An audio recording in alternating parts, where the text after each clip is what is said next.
Hello friend, आज के इस वीडियो में हम लोग जानेंगे कि डू व्हाइल लूप क्या होता है।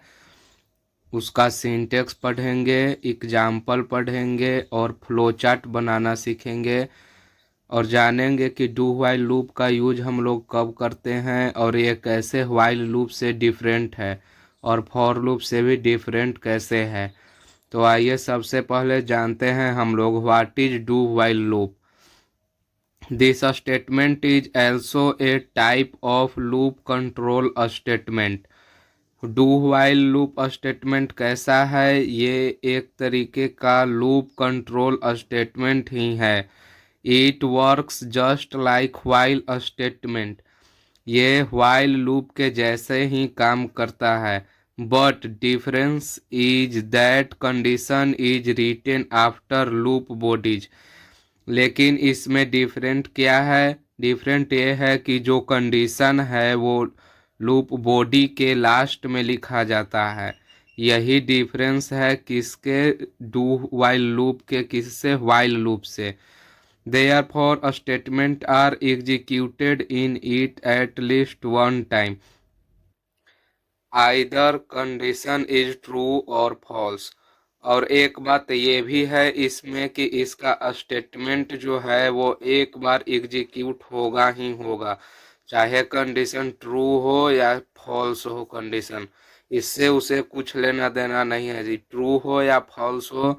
यदि फॉल्स भी हुआ तब पर भी एक बार स्टेटमेंट उसका एग्जीक्यूट होगा ही होगा, और ट्रू हुआ तो चेक करके फिर से जाएगा और फिर स्टेटमेंट को एग्जीक्यूट करेगा। तो ये रहा डेफिनेशन डू व्हाइल लूप का। This statement is also a type of loop control statement. It works just like while statement, but difference is that condition is written after loop bodies. Condition कहाँ पे लिखा हुआ रहेगा? Loop bodies के बाहर में लिखा हुआ रहेगा। Therefore, a statement are executed in it at least one time, either condition is true or false। और कंडीशन ट्रू हो या फॉल्स हो, जो भी स्टेटमेंट है वो एक time execute, one time execute होगा ही होगा। कोई भी आपसे पूछे कि डू व्हाइल लूप और व्हाइल लूप में क्या डिफरेंस है, तो आप ये बताइएगा कि व्हाइल लूप में कंडीशन ट्रू होगा तब भी जो कोड है एक टाइम एग्जीक्यूट होगा, या कंडीशन ट्रू होते चला गया तो जितने टाइम तक ट्रू होगा उतना टाइम तक एग्जीक्यूट होगा। लेकिन डू व्हाइल लूप में ये अंतर है कि जो कंडीशन है वो ट्रू हो या नहीं हो, फॉल्स हो या ट्रू हो, वन टाइम जो स्टेटमेंट है वो एग्जीक्यूट होगा ही होगा। तो यही अंतर है व्हाइल लूप और डू व्हाइल लूप में। अब हम लोग उसका सिंटेक्स को पढ़ते हैं कि सिंटेक्स कैसा रहता है डू व्हाइल लूप का। तो ये रहा डू व्हाइल लूप का सिंटेक्स। सबसे पहले डू, उसके बाद जो भी हम लोग को कोड एग्जीक्यूट कराना हो बार बार या वन टाइम उसको यहाँ पे लिखेंगे। उसके बाद यहाँ पे कंडीशन व्हाइल लिख के यहाँ पे कंडीशन लिखेंगे, और लास्ट में सेमी कॉलन लगाना ज़रूरी है। बहुत से लोग शुरू में क्या करते हैं, ये सेमी कॉलन को लगाना भूल जाते हैं, जिसके कारण उन्हें एरर आता है प्रोग्राम में। तो सिंटेक्स यही है, डू उसके बाद कोड लिखेंगे जो एग्जीक्यूट कराना हो, उसके बाद व्हाइल और कंडीशन लिखेंगे और लास्ट में सेमी कॉलन लगाएंगे। अब हम लोग देखते हैं example of do while loop. तो ये एक मैंने एग्जाम्पल लिया है, एग्जाम्पल नंबर 1 जो कि नॉर्मल है, और सेकंड एग्जाम्पल में देखेंगे कि डू व्हाइल लूप कैसे अलग है व्हाइल लूप से। तो ये है फर्स्ट एग्जाम्पल को सबसे पहले हम लोग समझते हैं। हैश इंक्लूड stdio.h, सबसे पहले हेडर फाइल, उसके बाद मेन, और यहाँ पे मैंने एक वेरिएबल लिया है आई का वैल्यू 1 रखा है। उसके बाद जैसा सिंटेक्स था आप देख सकते हैं वैसा ही लिखा हुआ है डू, और ये कोड हमको जिसको बेर बार हमेशा एग्जीक्यूट बेर बार करवाना है, तो ये लिखे हैं यहाँ पे ब्रैकेट में, उसके बाद व्हाइल और इसमें कंडीशन लिखे हैं और लास्ट में सेमी कॉलन लगाए हैं जैसा हमारा सिंटेक्स था। तो डू और यहाँ पे उसके अंदर प्रिंटफ %di, आई का अभी वैल्यू कितना है 1, तो क्या कर देगा ये 1 प्रिंट करेगा। तो 1 प्रिंट किया, उसके बाद आई प्लस प्लस आई का वैल्यू कितना हो गया 2, और यहाँ पे चेक करेगा while I less than equal to 5, अभी आई का वैल्यू 1 ही रहेगा। तो 1 लेस देन इक्वल टू 5 है, तो हाँ, तो कंडीशन ट्रू हुआ। तो फिर ये जाएगा यहाँ पे और यहाँ पे फिर से प्रिंट करेगा। अब आई का वैल्यू 2 हो गया, तो चेक प्रिंट किया printf%d आई, तो आई का वैल्यू कितना हो गया अब 2। उसके बाद फिर से आई प्लस प्लस और यहाँ पे चेक करेगा I less than equal to 5, तो 2 less than equal to 5 condition true मिला इसे। तो क्या हो जाएगा, फिर से जाएगा यहाँ पे क्या उसे मिला printf%d, तो प्रिंट कर देगा 3। उसके बाद आई का वैल्यू बढ़ के हो जाएगा 4, लेकिन यहाँ तक अभी तो प्रोग्राम चल रहा है तो 3 ही रहेगा। तो while I less than equal to 5, तो आई का वैल्यू अभी कितना है 3, तो कंडीशन ट्रू मिला। फिर यहाँ पे गया, अब इसे आई का वैल्यू 4 जो है वो मिल जाएगा। तो printf%d आई, तो 4 प्रिंट करेगा, फिर आई का वैल्यू इसे 5 मिल जाएगा। और यहाँ पे चेक करेगा 4 लेस देन इक्वल टू 5, तो हाँ है। तो फिर से चला जाएगा यहाँ पे और आई का वैल्यू 5 रहेगा, उसे प्रिंट कर देगा। आई प्लस प्लस यहाँ पे चेक करेगा I less than equal to 5, तो हाँ इक्वल टू है। तो फिर जाएगा यहाँ पे और चेक कर क्या कर देगा, प्रिंट कर देगा 6। उसके बाद आई का वैल्यू यहाँ पे क्या हो जाएगा 7, लेकिन 20 का क्या रहेगा 6। यहाँ पे चेक किया आई लेस देन इक्वल टू 5, तो इसे कंडीशन फॉल्स मिल गया। उसके बाद ये यहाँ से कैंसिल हो जाएगा और यहाँ पे आ गया। तो प्रोग्राम अब नीचे में कुछ नहीं है, तो प्रोग्राम ख़त्म हो जाएगा। तो इसका आउटपुट क्या हुआ 1 2 3 4 5 6। तो आपने देखा कि आउटपुट हमारा ये आया, लेकिन क्या ये आउटपुट सही है या गलत है, इसे आप एक बार वीडियो को रोक कर ज़रूर चेक करें।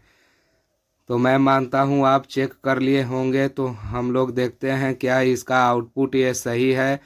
तो मुझे लगता है आउटपुट सही नहीं है। क्योंकि यहाँ पे जैसे ही आई का वैल्यू 5 प्रिंट कर देगा और आई का वैल्यू इसका 6 रहेगा, तो यहाँ पे चेक करेगा कि आई लेस देन इक्वल टू 5, तो आई का वैल्यू तो इसे 6 मिलेगा। तो यहीं पर तो कंडीशन फॉल्स हो जाएगा। तो फिर ये यहाँ पे जाके 6 को कैसे प्रिंट करेगा, नहीं करेगा। इसी के कारण ये इसमें 6 हमारा आउटपुट में नहीं आएगा। आप लोग सोचते होंगे कि मैं क्यों 6 किया प्रिंट। मैं इसलिए किया ताकि आप वीडियो में देख रहे हैं तो ऐसा नहीं हो कि बस आप खाली देखें, उसे समझने की कोशिश भी कीजिएगा। तो इसीलिए मैंने यहाँ पे 6 तक का लिखा, ताकि आप कॉन्सेप्ट को समझ रहे हैं या नहीं समझ रहे हैं। क्यों 6 नहीं हुआ, क्योंकि आई का वैल्यू जैसे ही ये 5 प्रिंट कर दिया तो आई का वैल्यू तो 6 हो जाएगा। फिर तो यहाँ पे चेक करेगा कंडीशन कि 6 लेस देन इक्वल टू 5, इसे तो यहाँ पे कंडीशन ट्रू मिलेगा ही नहीं। तो फिर ये यहाँ पे जा करके प्रिंट कैसे करेगा 6। इसी के कारण यहाँ 5 प्रिंट करने के बाद ही यहाँ से प्रोग्राम हमारा ख़त्म हो जाएगा। जो सेकंड नंबर था एग्जाम्पल, अब वो हम लोग देखते हैं कि कैसे जो है डू वाइल लूप डिफरेंट है वाइल लूप से। तो ये हमारा सेकंड नंबर एग्जाम्पल है। सबसे पहले हेडर फाइल, उसके बाद इंट मेन, और यहाँ पे मैंने एक वेरिएबल लिए हैं आई इक्वल टू 10। आई का वैल्यू कितना इनिशियलाइज किया हूँ 10, और यहाँ पे डू वाइल लूप लगाया हूँ डू, उसके अंदर ये स्टेटमेंट वाइल कंडीशन और semicolon. Do printf hello while I less then 5, आई का वैल्यू कितना है 10, तो डू और यहाँ पे आएगा इसे मिलेगा प्रिंटफ हेलो। तो क्या कर देगा ये आउटपुट में देगा हेलो।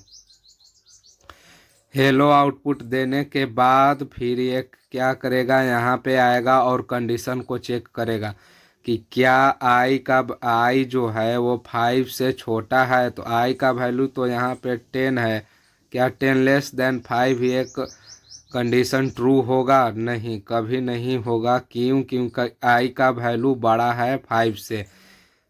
तो यहीं से क्या हो जाएगा, ये प्रोग्राम से, लूप से ये हट जाएगा और प्रोग्राम ख़त्म हो जाएगा। यदि नीचे कुछ भी और स्टेटमेंट रहेगा तो वहाँ पे जाकर के वो प्रिंट करेगा, नहीं रहेगा तो प्रोग्राम ख़त्म हो जाएगा।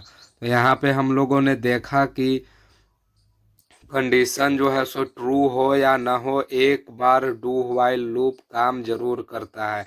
तो यही अंतर है वाइल लूप और डू वाइल में। देखिए यहाँ पे कंडीशन फॉल्स भी है तब पर भी ये एक बार एग्जीक्यूट कर ही रहा है। तो यही अंतर है। अब हम लोग देखते हैं कि फ्लो चार्ट इसका कैसे होगा। Flow chart of do while loop. सबसे पहले स्टार्ट, उसके बाद डू और उसके अंदर का कमांड। उसके बाद क्या होगा, कमांड के बाद वाइल कंडीशन चेक करेगा, कंडीशन ट्रू हुआ तो फिर से जाएगा और कमांड जो भी रहेगा, कोड जो भी रहेगा उसे एग्जीक्यूट करेगा। फिर आएगा, फिर कंडीशन चेक करेगा, यदि कंडीशन फॉल्स हुआ तो क्या कर देगा, प्रोग्राम ख़त्म हो जाएगा। फर्स्ट टाइम में भी डू के बाद जो भी हमारा प्रोग्राम या स्टेटमेंट जो भी लिखा हुआ रहेगा उसे एग्जीक्यूट करेगा और कंडीशन चेक करेगा। कंडीशन ट्रू हुआ तो जाकर के फिर से जो भी हमारा कोड है उसे एग्जीक्यूट करेगा और फिर से कंडीशन चेक करेगा। लेकिन अगर जैसे ही कंडीशन इसे फॉल्स मिल गया तो उसके बाद प्रोग्राम क्या हो जाएगा, ख़त्म हो जाएगा। तो ये रहा डू व्हाइल लूप का फ्लो चार्ट, जिसे आप बना भी सकते हैं, याद कर सकते हैं। ये एग्जाम और भी उसे बहुत ही इम्पोर्टेंट है। तो इस वीडियो में हम लोगों ने पढ़ा what is do while loop, उस और ये do while loop while loop से डिफरेंट क्यों है और कैसे ये काम करता है। सिंटेक्स देखा, एग्जाम्पल पढ़ा। वीडियो से यदि आपको कुछ समझ में आया हो तो वीडियो को लाइक कीजिएगा, चैनल को सब्सक्राइब कर लीजिए। कंप्लीट सी लैंग्वेज इसी तरीके से पढ़ने के लिए चैनल पे जाएं और वहाँ पे प्लेलिस्ट में सी लैंग्वेज का प्लेलिस्ट बना हुआ है, वहाँ से आप इसी तरीके से इजी वे में पूरा सी लैंग्वेज पढ़ सकते हैं।